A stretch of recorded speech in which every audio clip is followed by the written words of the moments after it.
Hi, thanks for joining me. My name is Mindy Mandell, and on this channel I'm going through Plato's dialogues with a focus on the continuity of thought that runs through all of them. So today I'm going to talk about the dialogue Critias, and as you can see I'm also going to include some sections from the Timaeus where he talks about Atlantis. So this dialogue rounds off a trilogy of the Republic and the Timaeus and the Critias.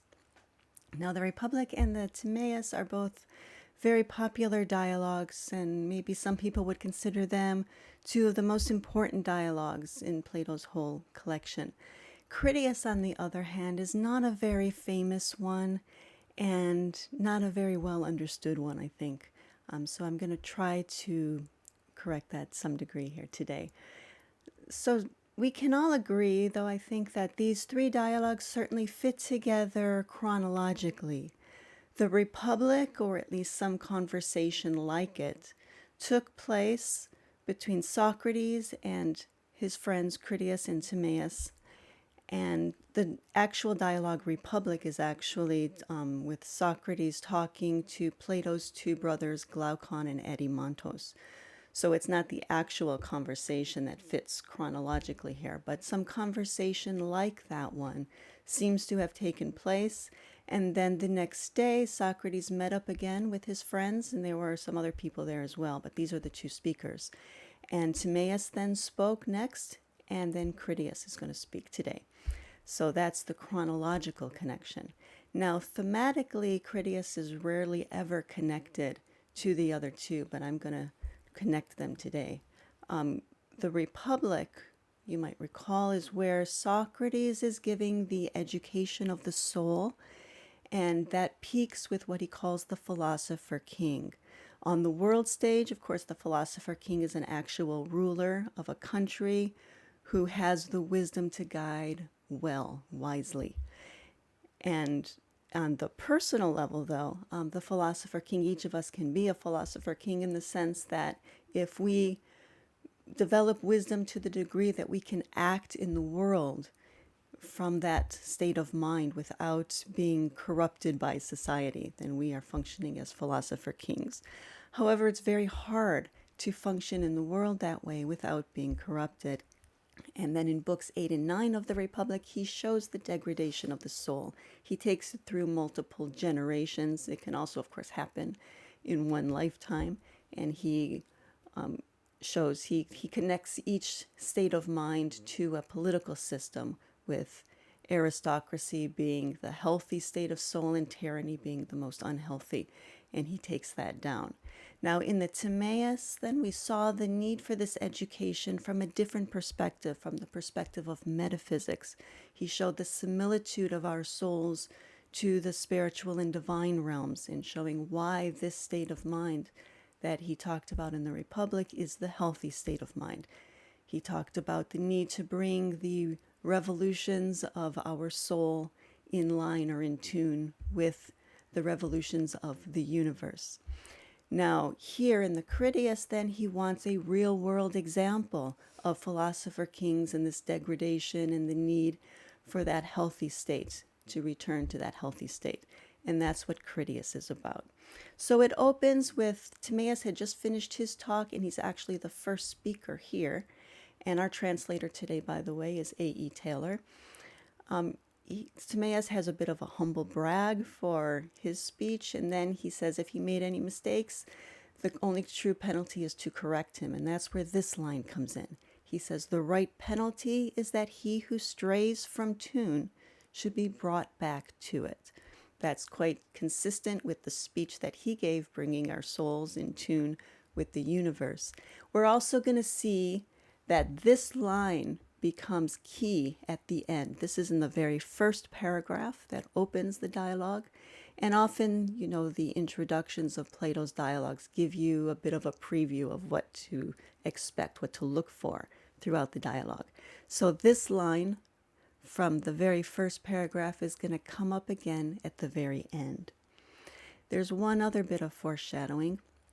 When Critias speaks, he's following Timaeus, and Timaeus had given a bit of a prayer to the gods before beginning.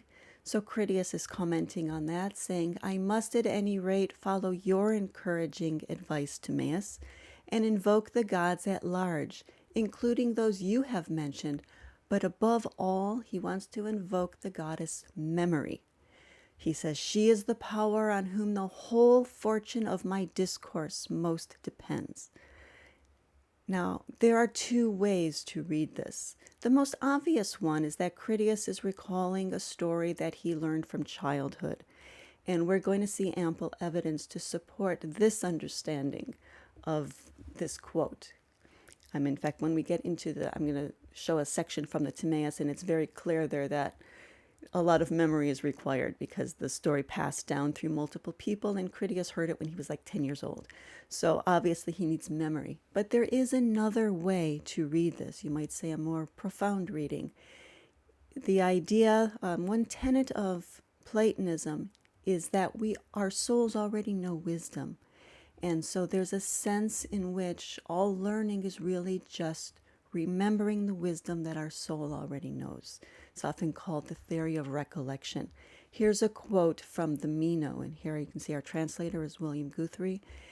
And Socrates in the Meno says, thus the soul, since it is immortal and has been born many times and has seen all things, both here and in the other world, has learned everything that is. So we need not be surprised if it can recall the knowledge of virtue or anything else which, as we see, it once possessed. For seeking and learning are, in fact, nothing but recollection.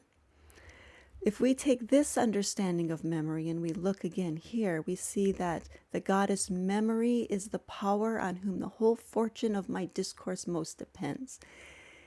In this sense, we're going to see that memory here is talking about our own wisdom. If we, as readers, have the memory to understand what's going on here and to kind of fill in the blanks of what's needed, then this discourse will be fortuitous. But if not, then it won't be successful. And I think, unfortunately, in academia, very few people have that level of memory, and that's why this dialogue is not well understood. When we get to the end, I'm going to come back to this line. So that's just a bit of foreshadowing of where we're going. But for now, what I want to do is go to that more mundane understanding of memory, and that we're going to see in the dialogue Timaeus when Critias first suggested what he's going to talk about after Timaeus. And so remember, with the Timaeus, I used the translation of Robert Bury, so I'm using it again here as well. So Critias says, listen then, Socrates, to a tale which, though passing strange, is yet wholly true, as Solon, the wisest of the 7 sages, once upon a time declared. Now Solon, as indeed he often says himself in his poems, was a relative and very dear friend of our great-grandfather Dropides. And Dropides told our grandfather Critias, as the old man himself in turn related to us, that the exploits of this city were great. So we see here the story has passed from Solon to Dropides to the grandfather Critias to the grandson Critias, who we're meeting here today. So there is this need of memory, right? It's passed along. To give a little bit more of the background here, Critias says, I will tell you it is an old tale, and I heard it from a man not young. For indeed at that time, as he said himself, Critias was already close upon 90 years of age, while I was somewhere about 10. Okay, so grandfather Critias was quite old. Our Critias today was about 10. By the way, if you may recall from the dialogue Charmides, that young Charmides was cared for by an uncle named Critias. Now, there's been some debate among scholars, apparently, about whether or not these are the same people. I think it's generally agreed now that this Critias is the father of the Critias that we met in the Charmides. So that gives you a bit of their chronology there, and these are all, of course, relatives of Plato's. Critias now is quoting his grandfather about Solon. Remember, Solon was considered a sage and a poet. But Critias has some strong words. Grandfather Critias had some strong words about Solon, and this will prove important. If only Solon had not taken up poetry as a byplay, but had worked hard at it like others, and if he had completed the story he brought here from Egypt, instead of being forced to lay it aside owing to the seditions and all the other evils he found here on his return, why, then I say neither Hesiod nor Homer nor any other poet would ever have proved more famous than he. Strong words here, because I'm sure anyone watching this video knows that Hesiod and Homer were more than just poets. They were considered spiritual men, and their works were comparable to the Bible today. So to compare Solon to them is to say that Solon was more than just a poet. It's not just that he took poetry as a byplay. He took spiritual practice as a byplay. So even though Solon was apparently considered a sage, he did not reach the heights of Hesiod and Homer. And the reasons cited here are that he let worldly matters get in the way. We saw a bit of this in the Republic as well, because remember, the Republic is on two levels. There's the surface story that is political, and then there's the analogy to the soul. So he let worldly matters get in the way, but on the level of the soul, there were seditions and other evils. One thing that Socrates talked about at quite some depths in the Republic was the idea that the soul needs to function as a unity, and when there are factions or seditions within the soul, which was at the level of the analogy, seditions within the city-state, that's when it starts to fall apart. That's when it starts to become unhealthy. So there's that level here as well. Now, one of the reasons that this dialogue, Critias, is not popular, I think, is because it seems to be incomplete. And I think many scholars just assume that Plato wanted to finish it. He didn't mean to leave it unfinished, but he just never quite got back to it. He left it and never came back. However, I would argue that you can make the case that he absolutely intended to leave it just the way he did. He wrote it exactly the way he wanted. He ended it exactly where he wanted. And the first clue of that is right here, that Solon did not complete the story himself when he brought it here from Egypt. And this is the story that he's telling today. So the story is incomplete. And the reason it's incomplete is because Solon did not pay enough attention to his own education and the maintaining of his wisdom. And so this is a theme we're going to see throughout the Critias. Okay, now he's going to go on to tell a bit of the story, or the setting of the story. He says, in the delta of Egypt, where at its head the stream of the Nile parts in two, there is a certain district called the Saitic, and I apologize if I'm butchering these names, but the chief city in this district is Sais, the home of King Amasis, the founder of which, they say, is a goddess whose Egyptian name is Neith, and in Greek, as they assert, Athena. These people profess to be great lovers of Athens, and in a measure akin to our people here. Okay, so the ruling god over both this Egyptian city and Athens is Athena, or Neith, as she's called in the Egyptian tongue. And Solon said that when he traveled there, he was held in great esteem amongst them. Moreover, when he was questioning such of their priests as were most versed in ancient lore about their early history, he discovered that neither he himself nor any other Greek knew anything at all, one might say, about such matters. And on one occasion, when he wished to draw them on to discourse on ancient history, he attempted to tell them the most ancient of our traditions, and some examples were given, whereupon one of the priests, a prodigiously old man, said, "Oh, Solon, Solon, you Greeks are always children. There is not such a thing as an old Greek." Well, now Critias is quoting the priest. The priest goes on to say, "And when the gods purge the earth with a flood of waters, all the herdsmen and shepherds that are in the mountains are saved. But those in the cities of your land are swept into the sea by the streams. Whereas in our country, neither then nor any other time does the water pour down over our fields from above. On the contrary, it all tends naturally to well up from above." So we see here that Athens is often its whole culture is wiped out, and they have to kind of reinvent the wheel, if you will. But the Egyptians have never been wiped out by natural disaster, and so their understanding of history is much longer. So the priest goes on to say, and if any event has occurred that is noble or great or in any way conspicuous, whether it be in your country or in ours or in some other place of which we know by report, all such events are recorded from of old and preserved here in our temples, whereas your people and the others are but newly equipped every time with letters and all such arts as civilized states require. And when, after the usual interval of years, like a plague, the flood from heaven comes sweeping down afresh upon your people, it leaves none of you but the unlettered and uncultured, so that you become young as ever, with no knowledge of all that happened in old times, in this land or in your own. Well, the priest then goes on to say that, for verily at one time, Solon, before the greatest destruction by water, what is now the Athenian state was the bravest in war and supremely well organized also in all other respects.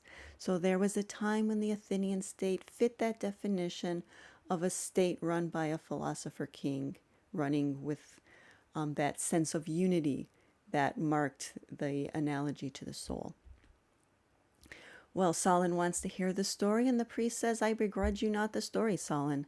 Nay, I will tell it, both for your own sake and that of your city, and most of all for the sake of the goddess Athena, who has adopted for her own both your land and this of ours, and has nurtured and trained them both. Yours first by the space of 1,000 years, when she had received the seed of you from Ge, who is earth, and Hephaestus, and after that, ours. And the priest goes on, many in truth and great are the achievements of your state, which are a marvel to men as they are here recorded. But there is one story which stands out above all, both for magnitude and for nobleness. For it is related in our records how once upon a time your state stayed the course of a mighty host, which starting from a distant point in the Atlantic Ocean was insolently advancing to attack the whole of Europe and Asia to boot. So now we're bringing in the lost island of Atlantis. Now here is a description which may have some historical accuracy to it. It may not. There's a lot of debate. But whether it does or not, certainly we can see how metaphysics can be sort of superimposed over it.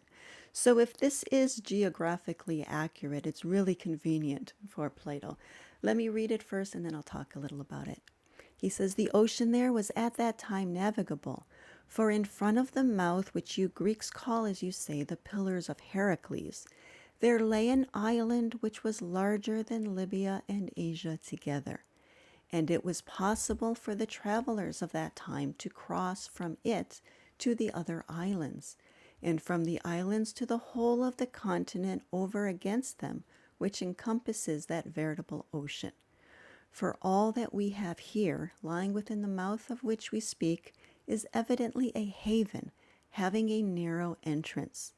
But that yonder is a real ocean, and the land surrounding it may most rightly be called, in the fullest and truest sense, a continent.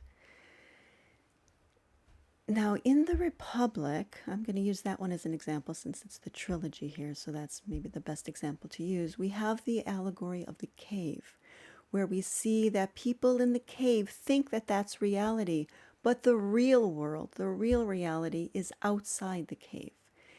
And that world outside the cave represents the intelligible realm. And we know through metaphysics that the way to participate, for our souls to participate in the intelligible realm, is through intellect, or the Greek word nous. Now we can put that metaphysics, kind of superimpose it over here, and we can see Atlantis as being something like either the rational part of the soul that participates in nous, or maybe nous itself, because you have to pass through this continent to get to what he calls the real ocean, or what in the truest sense is a continent. So that sounds like the real world outside the cave. We're going to see this imagery play on even more. He says, now in this island of Atlantis, there existed a confederation of kings of great and marvelous power, which held sway over all the island, and over many other islands also in parts of the continent. And moreover, of the lands here within the straits, they ruled over Libya as far as Egypt, and over Europe as far as Tuscany. So this host, being all gathered together, made an attempt one time to enslave by one single onslaught both your country and ours, and the whole of the territory within the straits. And then it was, Solon, that the manhood of your state showed itself conspicuous for valor and might in the sight of all the world. Okay, so the idea of the manhood of your state is, of course, Bury's outdated and sexist way of saying that they were courageous. But what we're seeing here is that Atlantis was once this epitome of the philosopher king, but in its degradation, it went to war and wanted to enslave others. And we saw in the Republic that the healthy state, comparable to the healthy soul, is when the desires do not exceed the needs.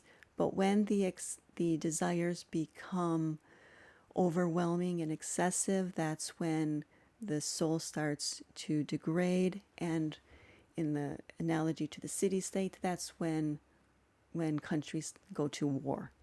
So that's what we see happening here. At a later time, there occurred portentous earthquakes and floods, and one grievous day and night befell them, when the whole body of your warriors was swallowed up by the earth, and the island of Atlantis in like manner was swallowed up by the sea, and it vanished.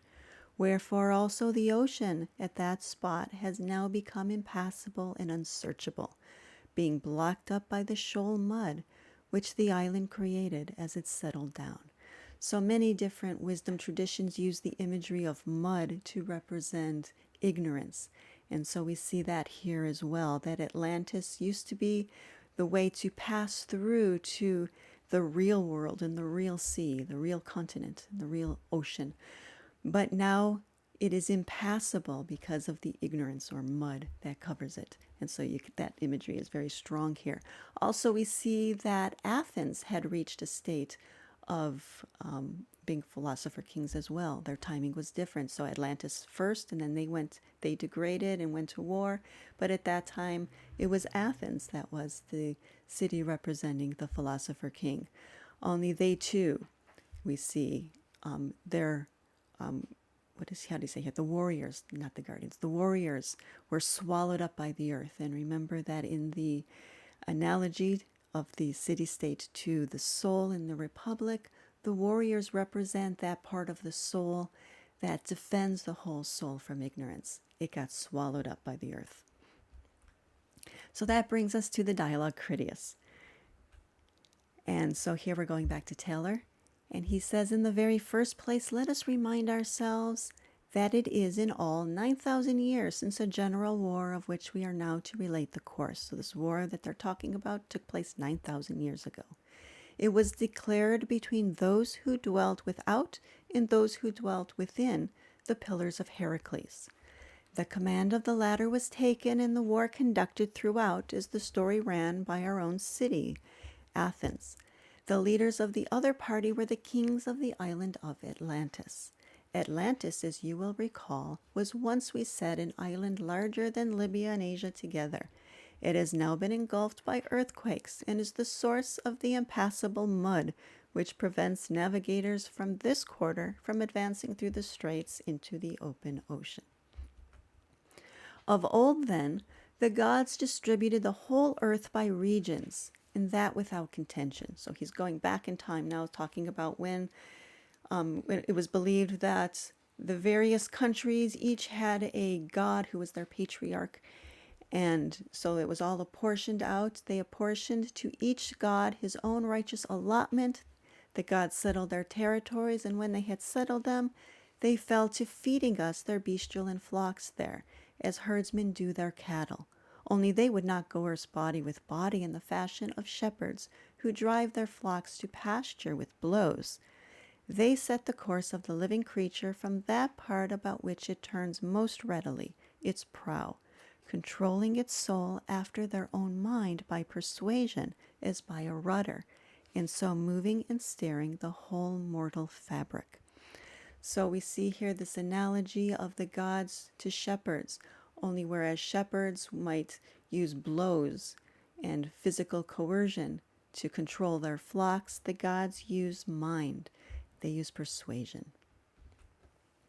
Thus diverse gods received diverse districts as their portions, and they reigned over them. But Hephaestus and Athena, as they had one nature, being brother and sister by the same father, and at one time, moreover, in their love of wisdom and artistry, so also obtained one lot in common. This our land, Athens, to be a home meet for prowess and understanding. Now, I'm not sure which version of the story Plato is referring to here, or if he just made this up. But generally, Hephaestus is known to be without a father. Hera created him by herself because she was angry with Zeus for impregnating yet another mortal woman. We know that, of course, Zeus is the father of Athena. I've never heard him as the father of Hephaestus, but maybe there is such a story out there. But either way, we can see them linked by their functioning. Athena, the goddess of war and also a goddess of wisdom. Hephaestus is a craftsman who is said to inspire whatever he is working on. So if what he's working on is courage and wisdom, and using courage to build wisdom, then we can see how these two would fit together. They produced from the soil a race of good men, and taught them the order of their polity. Their names have been preserved, but their deeds forgotten by reason of the destructions of their successors and the lapse of time. So this idea that they started off very wise, but then there's this degradation. As for the virtues and laws of older generations, they knew nothing of them beyond some dim reports, but were for many generations, themselves and their children, in want of bare necessities. So they gave their minds to their own needs, and made their discourses of them, forgetting the story of faraway early days. So here we have echoes of what happened to Solon.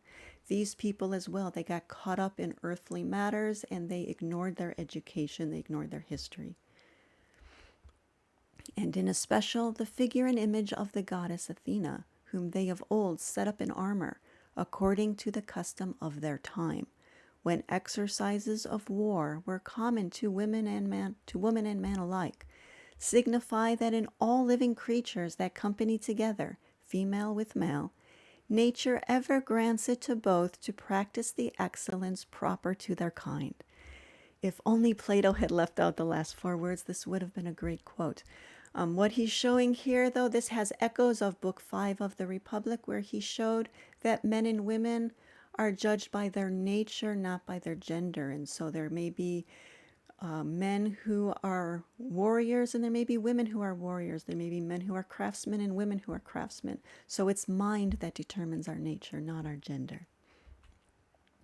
Now at that time, most sorts of citizens who dwelt in this land were busied with handicrafts and tillage of the soil. But the fighting sort had been set apart at the first by godlike men, and they dwelt by themselves, furnished with all that was proper for their sustenance and training. None of them had any private possession of his own. They looked on all things as the common store of all, seeking to receive from their fellow citizens nothing beyond sufficient sustenance. In short, they followed all the practices we spoke of yesterday when we talked of those feigned guardians. So here he's making a direct reference to the talk that was like the Republic. And there are indeed many references like this describing the healthy state of the soul that was in Book 2 of the Republic. And so this has many shadows of that. By comparison with the original territory, what is left now, in comparison, so to say, the skeleton of a body wasted by disease. The rich, soft soil has been carried off, and only the bare framework of the district is left. At the time we are speaking of, these ravages had not begun. Our present mountains were high crests, what we now call the plains of Phelleus, were covered with rich soil, and there was abundant timber on the mountains, of which traces may still be seen. So there's the comparison. They used to be self-sufficient, but now it's just the bare framework that is left. Now on the northern side they had fashioned their common dwelling houses and the winter mess rooms, with all that was proper for their mode of life in common in the way of buildings for themselves in temples, but no gold nor silver, for they made no use of these metals for any purpose. They aimed at the mean between splendor and meanness, dwelling in decent houses where they grew old, themselves and their children's children, each succeeding generation leaving them to another like itself. Again, a description very much like what we saw in the Republic of the way the guardians were to live. Such was their manner of life then. They were at once guardians of their fellow citizens, and they freely followed leaders of the Hellenes at large. The number of both sexes already qualified and still qualified to bear arms they were careful to keep, as nearly as possible always the same, roughly some 20,000. So we also saw in the Republic that in the healthy ordering of the soul, the guardians, or the high-spirited part of the soul, which is represented by the guardians, it defends the whole soul, defends the wisdom of the soul, and it defends the wisdom-loving part of the soul, but it recognizes that wisdom-loving part as the true leader of the soul. It never tries to be a leader itself, and so that's what's being described here as well. Now, as for the condition and early history of their antagonists, so we talked about Athens, now he's going to go on to the Atlantics. And he says that if my memory of the tale I heard as a boy does not play me false, I will now impart the story freely to you as friends. So here's the transition. Okay, but before I begin my narrative, I must make a brief explanation, or you may be surprised to hear of so many barbarians with Hellenic names. So I will give you the reason for this. He says Solon had a fancy to turn the tale to account in his own poetry. So he asked questions about the significance of the names, and he discovered that the original Egyptian authors of the narrative had translated them into their own speech. In his term, as he learned the sense of a name, he translated it back again in his manuscript into our own language. Two possible reasons that Plato included this. One is a more pragmatic one, that maybe it was just a convenient way to use Hellenic names. But more likely, it's pointing to something that he wrote about in detail in the Critias, which is the idea of divine names, that we do study names and meanings and definitions, but it's always with an eye for what is beyond that. So it's the actual meaning of what that name represents that is truly what is important. No particular language has a monopoly on truth. We want to go beyond all language. Okay, Poseidon then, thus receiving as his lot the isle of Atlantis, settled his sons by a mortal woman in a district of it which must now be described. So in this mountain lived one of the original earthborn men of that region, named Evenor, with his wife Leucippe. The pair had an only daughter named Cleito, who was just husband high when her mother and father both died.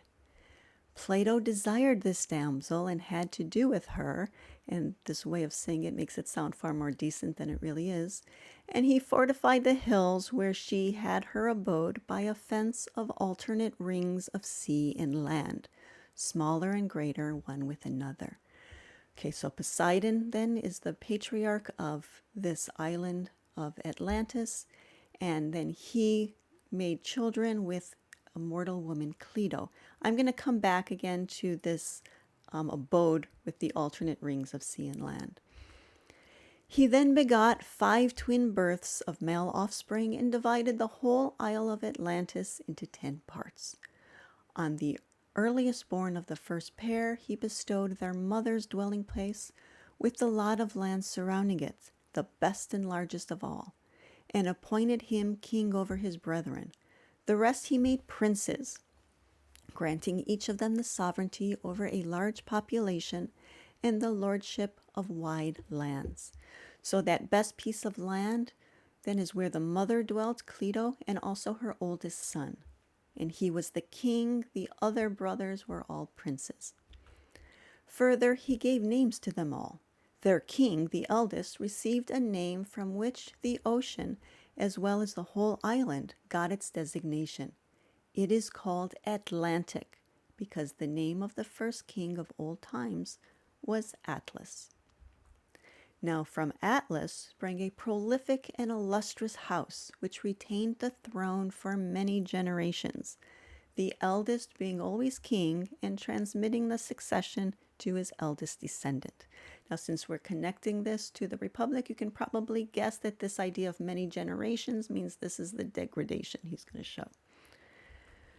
They possessed wealth such as had never been amassed by any royal line before them, and could not be easily matched by any after, and were equipped with all resources required for their city and dominions at large.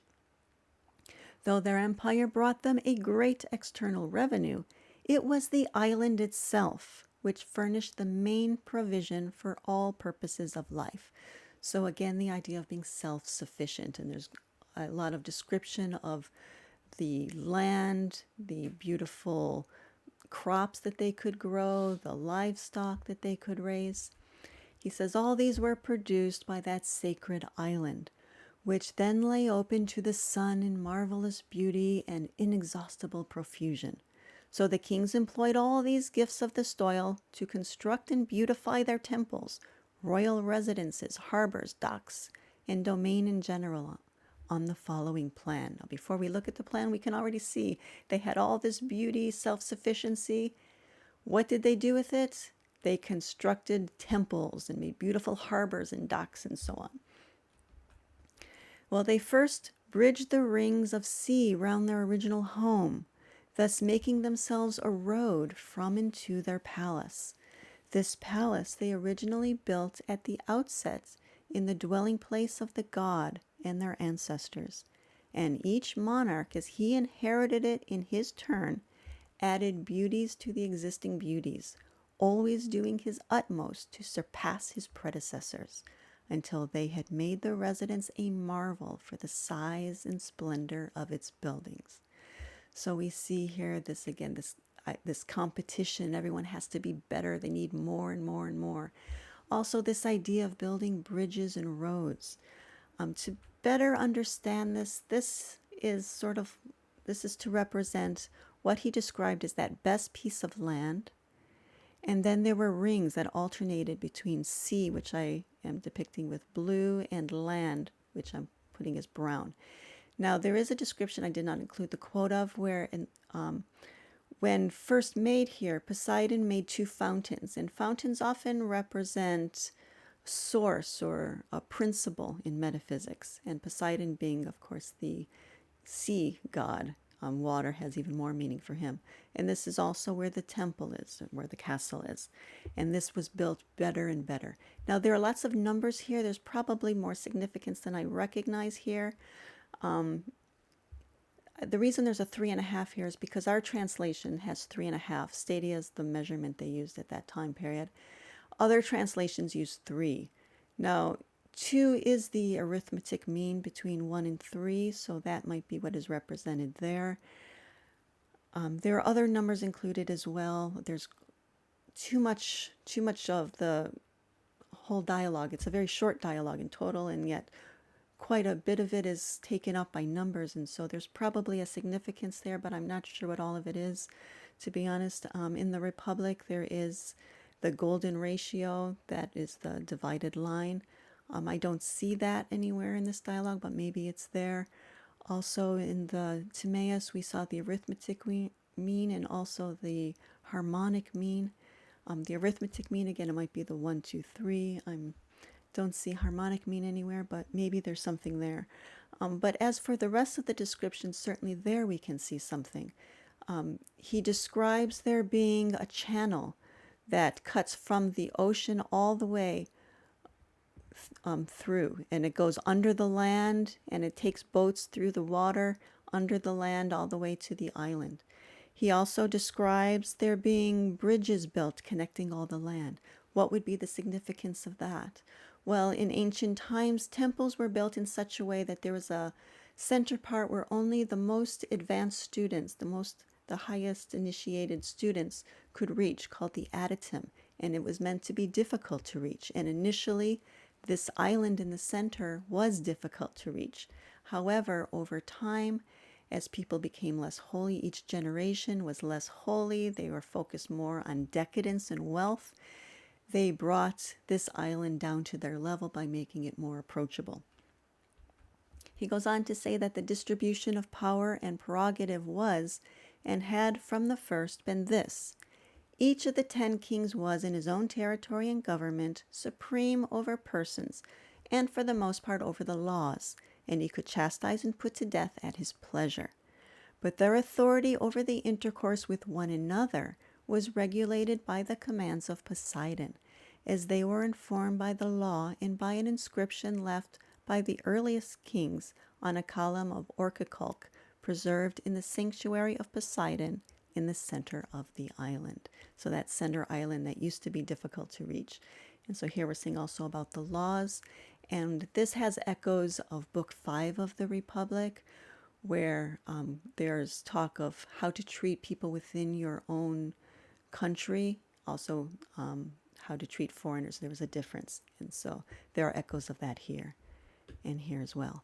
Now there were many more special laws concerning the rights of the several kings, but the chief of these were that they should bear no arms one against another, and that if any should essay to overthrow the royal house of any city, all should come to its help, but ever in accord with the rule of their ancestors.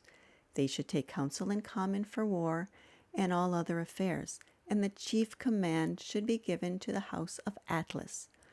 Also, the king should have no power over the life of any of his kinsmen, save with the approval of more than half of the 10. And so here again we see this idea that echoes Book 5 of the Republic. Now, by the way, earlier in the book, only Atlas was called the king and the others were the princes, but since then he calls them 10 kings. I'm not really sure why. For many generations, while the gods' strain in them was still vigorous, they gave obedience to the laws and affection to the divine, whereto they were akin. They were indeed true-hearted and great-hearted, bearing themselves to one another and to their various fortunes with judgment and humbleness. They thought scorn of all things save virtue, and counted their present prosperity a little thing. So maybe one difference you'll see between Platonism and, say, Christianity, where there's the idea that rich people cannot get into heaven. Here the idea is that virtue is what is most important, and if you have virtue, then money is not going to corrupt you. But once the virtue of the soul starts to corrode, then money becomes corrosive as well. They found the weight of their gold in their possessions a light load. Wealth made them not drunk with wantonness. Their mastery of themselves was not lost, nor their steps made uncertain. They perceived with the clear vision of the sober that even these things all receive increase in virtue and mutual love, whereas where the first are sought and held in honor, they decay themselves and the others perish with them. So by reason of such thoughts and the divine strain that persisted in them, their wealth in the things of which we have told was still further increased. So in other words, the Platonic idea is that if you are wealthy, but you have that healthy state of soul, then that wealth will benefit you in a positive way. Like people like Proclus, who could dedicate their lives to their study and didn't have to, punch a clock for a living. Whereas, again, if somebody does not have a healthy soul, then money becomes something harmful to them. When the gods' part in them began to wax faint by constant crossing with much mortality, so here's the decline of the soul, and the human temper began to predominate, then they could no longer carry their fortunes, but began to behave themselves unseemly. Now, to the seeing eye, to the person who has vision, they now began to seem foul, for they were losing the fairest bloom from their most precious treasure, and that most precious treasure, of course, is wisdom. But to such as could not see the true happy life, for those people, they continued to appear to the last fair and blessed indeed. So people saw that wealth, and if that's all you see as the good life, if that's what you think is the good life, then you think they're doing well. But to people who can see, it's recognized that they're not. But they appeared to the last fair and blessed indeed to those who could not see, now that they were taking the infection of wicked coveting and pride of power. So now Zeus comes in, the god of gods, who governs his kingdom by law. Having the eye by which such things are seen, he certainly has vision, he beheld their goodly house in its grievous plight, and he was minded to lay a judgment of them, that the discipline might bring them back to tune. Remember the very first line.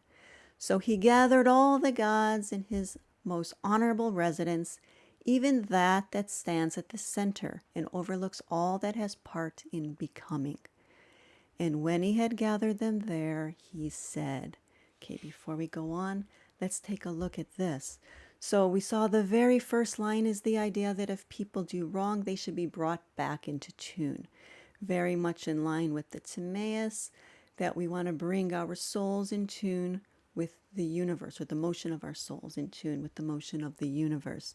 And we saw in the Republic the idea of the education of the soul, how to educate the soul. And so we can draw on our own knowledge, our own memory, if you will, of wisdom, and what we learned from these dialogues, what these dialogues help us remember of the wisdom in our own soul, to try to figure out what Zeus might say to the other gods, of how he's going to, what kind of judgment he's going to give, how he's going to bring the people of Atlantis back into tune. And what does he say? That's where the dialogue ends.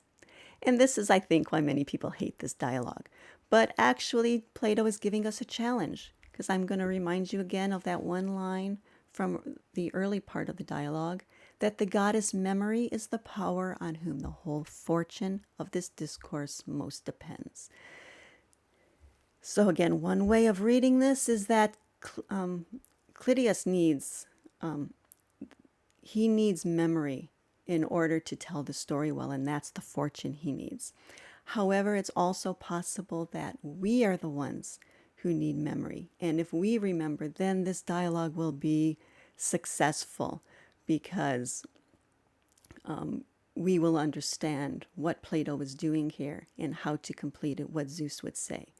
But if our memories are not yet good enough, if we haven't yet recalled the wisdom of our soul, then we're going to struggle here. And so the whole fortune of the discourse depends on the power of memory.